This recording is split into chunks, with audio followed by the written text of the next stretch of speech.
नमस्कार दोस्तों, मैं अजीत एक बार फिर मेरे YouTube चैनल में आपका स्वागत है।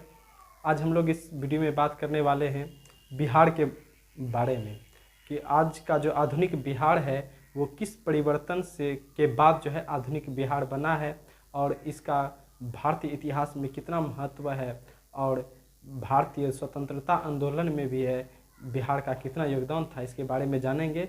और इसमें जो सबसे महत्वपूर्ण बात है मैं इसमें बताऊंगा कि बीपीएससी के क्वेश्चन में जो है इस टॉपिक से कितना क्वेश्चन हर साल पूछता है, ताकि आप इस टॉपिक को जो है बढ़िया से इसको पढ़ पाएँ और आने वाली परीक्षाओं में अच्छा स्कोर कर पाएँ।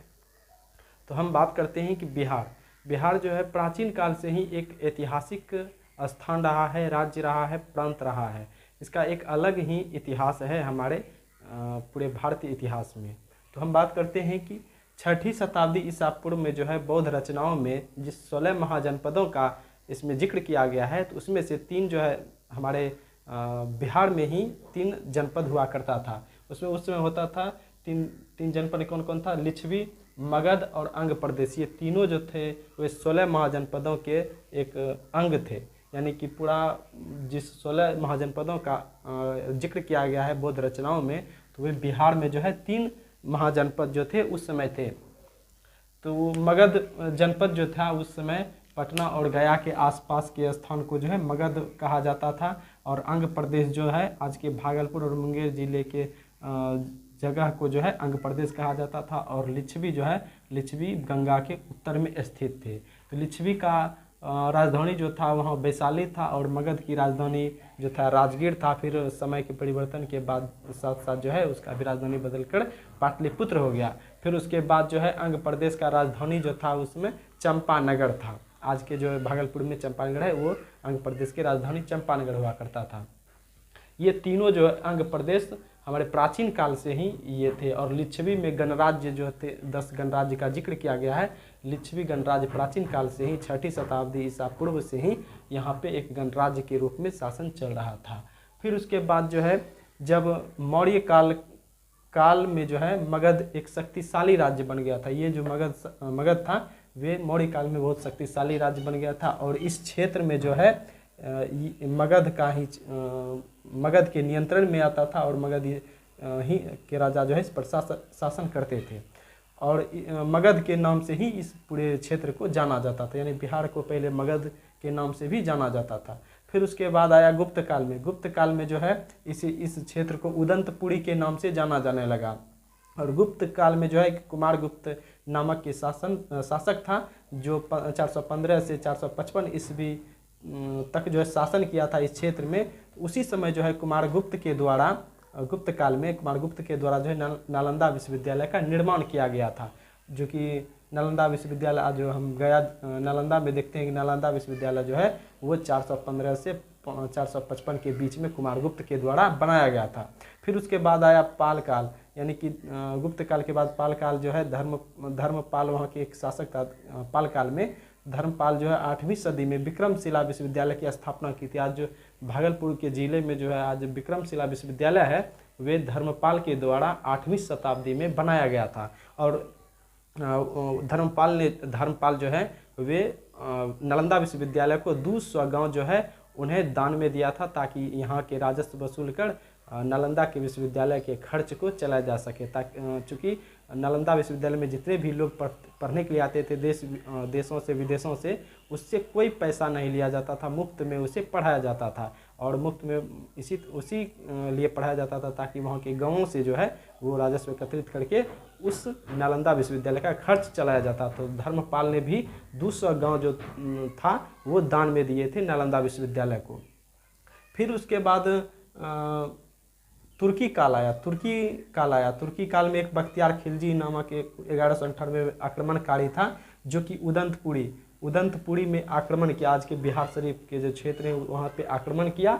और उसी समय वही बख्तियार खिलजी जो 1198 में आक्रमण किया किस पर? तो नालंदा विश्वविद्यालय को लूटा। वहाँ पे जितने भी पुस्तक रखे हुए थे वहाँ पे आग लगा के उसे तहस नहस कर दिया।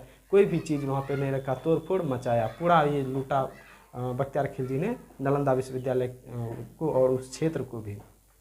उसके बाद जो है फिर मुग़ल काल आया। मुग़ल काल 1580 में जो अकबर नाम के एक शासक था, उसने बिहार प्रांत का एक अलग नाम गठन किया, अलग राज्य गठन किया। यानी कि बिहार का जो क्षेत्र था 1580 में अकबर ने एक अलग प्रांत के रूप में उसे बनाया, नियुक्त गठन किया, जिसका गवर्नर जो है मुनीम खान को बनाया गया था मुग़ल शासक के द्वारा, अकबर के द्वारा। उसके बाद फिर मुग़ल काल के बाद जो है यहाँ पे यूरोपीय व्यापारियों का भी आगमन भारत में होने लगा था। उसी समय से भी जो है बिहार में भी यूरोपीय व्यापारियों का आवागमन बढ़ने लगा। सबसे पहले बिहार में जो है पुर्तगाली जो है व्यापार करने आए थे। उसके बाद जो है अंग्रेज भी यहाँ पर आए। जब अंग्रेज इस क्षेत्र में आया तो वो तो शासन भी करने लगे थे, चूँकि 1757 के प्लासी युद्ध के बाद जो है यहाँ पर वे अपना नियंत्रण बढ़ाने लगे थे। और 1764 में जो बक्सर का युद्ध हुआ था, यूरोपीय व्यापारी अंग्रेज को खास करके यहाँ पर जो है बहुत नियंत्रण स्थापित हो गया था अंग्रेज़ों का, और वे यहाँ पर शासन भी करने लगे थे। तो उसी समय जो है बिहार और बंगाल के क्षेत्र को जो है वे प्रशासनिक सुविधा के लिए वे आपस में मिलाकर एक बंगाल राज्य बनाया गया। यानी कि बिहार और बंगाल को मिलाकर ये जो पूरा क्षेत्र आप देख रहे हैं ये वाला, ये पूरा एक बंगाल कहलाता था। कब? 1757 और 1764 के युद्ध के बाद जो है ये अंग्रेज जो थे, यूरोपीय व्यापारी कंपनी जो ईस्ट इंडिया कंपनी थी, वे पूरा इस क्षेत्र को एक बंगाल के नाम से जाना जाता था। इधर बंगाल था, इधर बिहार का क्षेत्र था, ये दोनों मिलाकर एक बंगाल बनाया था। और यहाँ से कोलकाता जो है, यहाँ पे कोलकाता से इस पर पूरा नियंत्रण रखा जाता था। उसके बाद जो है जब ये पूरा हुआ तो उसके बाद फिर प्रशासनिक कार्य जो है आगे बढ़ा। फिर 17वीं सदी में जो है नवे गुरु जो थे सिख धर्म के जो नवे गुरु तेग बहादुर जी हैं, वे जो है गया होते हुए पटना भी आए थे हमारे तेग बहादुर जी। उसके बाद वही उसी समय जो है पटना में जब ये आए थे तो उसी समय गुरु गोविंद सिंह का जन्म हुआ था उनके घर में। तो उनका पटना में ही जन्म हुआ गुरु गोविंद सिंह का। तो उस आज भी आप पटना जाइएगा तो वहाँ पर जो है एक मंदिर बनाया हुआ है जहाँ पे तेग बहादुर जी ठहरे हुए थे, जहाँ पर गुरु गोविंद सिंह का जन्म हुआ था। तो सिख धर्म का भी बहुत पुराना नाता है हमारे बिहार से।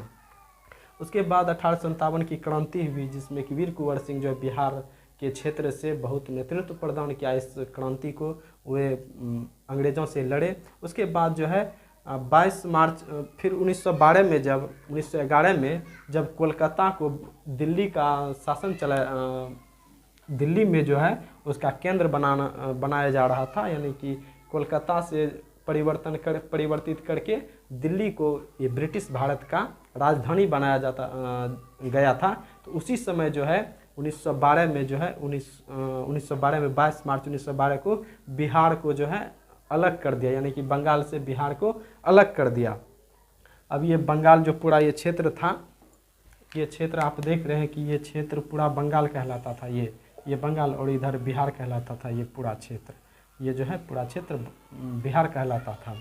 तो इसको और इसको जो है 1912 में बांट दिया गया। ये बंगाल उधर चला गया और ये बिहार जो है इधर चला गया, यानी बिहार तीनों, उड़ीसा, झारखंड और बिहार तीनों मिलके एक बिहार ही पहले कहलाता था 1912 ईस्वी में, और ये अकेला जो है बंगाल बन गया था। फिर इसको जो है उसके बाद जो है बांग्लादेश बना है। इससे बंगाल को ही बांटकर जो है बांग्लादेश बनाया गया है 1947 में जब आज़ादी हुई थी। तो हम बात करते हैं इधर जब बिहार बना 1912 में, ऐसा बिहार था, यानी कि 1912 में जब बिहार बना था तो इतना बड़ा बिहार था 1912 में। फिर उसके बाद जो है बांट दिया गया। फिर 6 अप्रैल 1930 को बिहार में भी नमक सत्याग्रह का चला, और उसका नेतृत्व जो है हमारे डॉक्टर राजेंद्र प्रसाद जी, जो कि पहले जो है स्वतंत्र भारत के राष्ट्रपति बने थे, तो वे यहाँ पर सत्याग्रह 6 अप्रैल 1930 को सत्याग्रह का नेतृत्व किया था बिहार में। बिहार का भारतीय आंदोलन में भी इसका बहुत बड़ा योगदान है।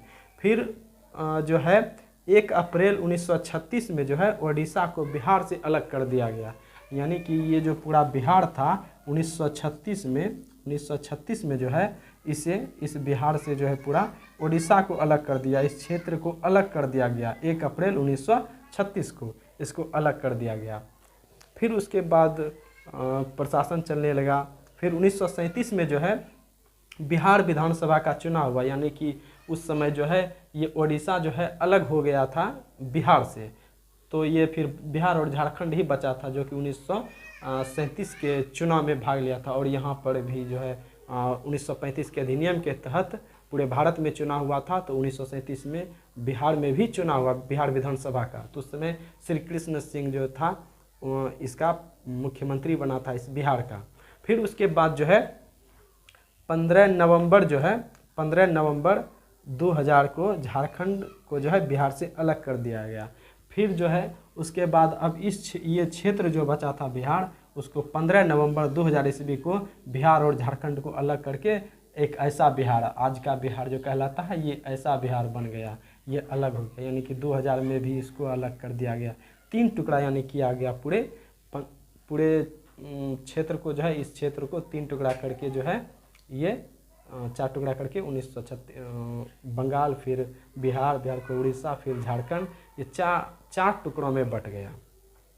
आज का जो बिहार देख रहे हैं एक ऐसा बिहार बन गया। उसके बाद जो है आज का बिहार का क्षेत्रफल जो है 94,163 किलोमीटर जो है बिहार का क्षेत्रफल है। और यहाँ जो है कम से कम 12 करोड़ जनसंख्या यहाँ है। और ये पूरे भारत के जो है राज्य में दूसरा है, जनसंख्या के अनुसार जो है राज्य का दूसरा सबसे बड़ा राज्य है। पहला राज्य है उत्तर प्रदेश, उसके बाद बिहार आता है। उसके बाद जो है 12वां या 13वां है, शायद ऐसा ही है, 12वां स्थान होगा। ये पूरे क्षेत्रफल की दृष्टि से जो है भारत का सबसे बड़ा राज्य में 12वां स्थान पे ये आता है, या 13वां, आप देख लीजिएगा। और इससे हम बात करते हैं कि इससे जो संबंधित है बीपीएससी में कैसा क्वेश्चन पूछा गया था, हम इसके बारे में बात करते हैं। तो ये हमारे हाथ में जो है बीपीएससी का क्वेश्चन है, और हम दिखाते हैं कि इसमें कैसा क्वेश्चन पूछा गया था। ये जो है अभी जो हम बात किए थे कि बिहार को कितने बार बांटा गया है और कब कब बांटा गया है, तो उसके बारे में हर साल जो है इससे संबंधित क्वेश्चन आता है बिहार के विभाजन के बारे में। तो किस वर्ष उड़ीसा को बिहार से अलग किया गया, पृथक किया गया? तो इसमें ए ऑप्शन है 1936, बी ऑप्शन है 1956, सी है 2000, डी है 1912 और ई है उपरोक्त में से कोई नहीं या उपरोक्त में से एक से अधिक। तो इसका आंसर जो है 1936 हो जाएगा, क्योंकि 1936 में जो है बिहार से उड़ीसा को अलग किया गया था। फिर उसके बाद है बिहार के प्रथम भारतीय गवर्नर कौन थे? तो इसके बारे में बिहार के प्रथम गवर्नर जो है वे जयराम दास दौलत राम थे, बिहार के प्रथम गवर्नर। फिर उसके बाद जो है इसमें पूछा गया है कि प्रथम बौद्ध महासभा कहाँ आयोजित की गई थी? तो प्रथम बौद्ध महासभा जो है राजगीर में आयोजित किया गया था। इससे ये आता है क्वेश्चन। फिर उसके बाद जो है क्षेत्रफल के बारे में पूछा गया है, यानी कि बिहार राज्य का कुल भौगोलिक क्षेत्रफल कितना है? तो यहाँ दिया गया 94,163 वर्ग किलोमीटर, हम जो पढ़े हैं इसका आंसर बी हो जाएगा। तो आप देख चुके हैं कि किस तरह से क्वेश्चन बीपीएससी में पूछता है। आप थोड़ा भी अगर इस पे अध्ययन करेंगे तो आप 2-3 क्वेश्चन जो है ज़्यादा एक्स्ट्रा उसमें स्कोर कर सकते हैं। तो धन्यवाद, आपने अपना समय दिया।